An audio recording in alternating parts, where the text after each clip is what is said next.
Switch news is finally here! So if you didn't see last night, Nintendo finally did their live stream actually bringing us some real news about the Switch. And this video is going to be entirely dedicated to that. The system's going to be $300. I think this is a fair price. A lot of people were expecting $250, but considering what's in there, I think $300 is pretty good.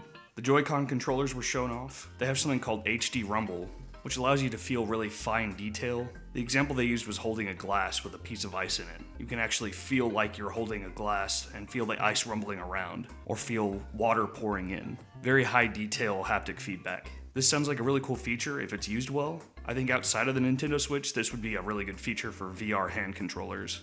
One of the Joy-Cons has an infrared camera. It can detect shapes as well as distance away. The example they used was playing rock, paper, scissors with it. I think this may also allow for backwards compatibility with original Wii titles. March 3rd just cannot come fast enough. It looks like the system only comes with 32 gigs of storage, but it is expandable with micro SD cards. The accessories are expensive. A new set of Joy-Con controllers is $80.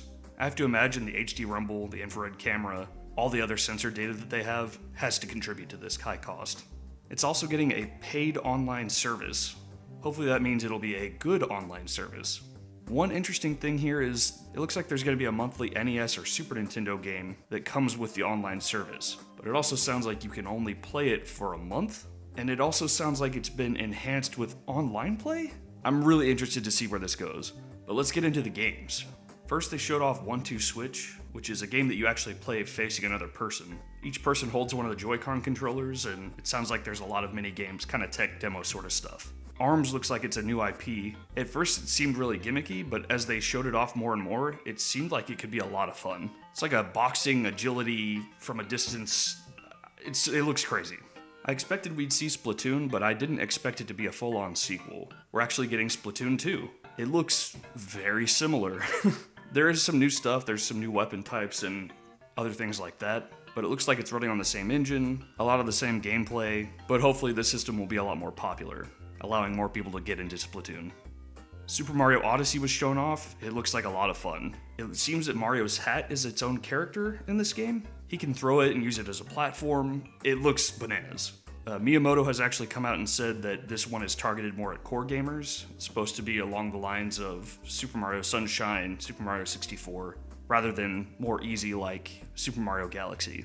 That new Mario Kart game is actually an enhanced port of Mario Kart 8 called Mario Kart 8 Deluxe. It's going to include all the DLC maps from the previous game, all the characters from the previous game, as well as some new maps, new characters, and you can hold 2 items now.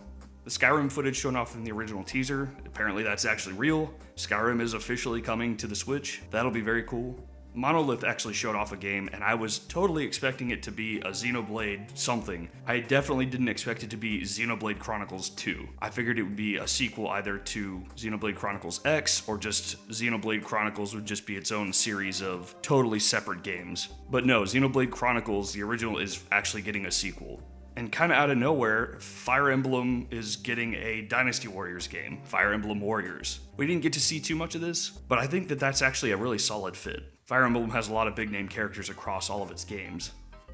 And finally, the new Zelda Breath of the Wild got a brand new trailer, and it's confirmed as a launch title. I was a little iffy on this game before when they were showing off all the survival elements, because I just am not really into survival games, but this new trailer absolutely sold me. I'm very excited. Breath of the Wild is going to be almost 14 gigs if you download it, so if you plan to be downloading games, including that one, I would definitely recommend getting an SD card.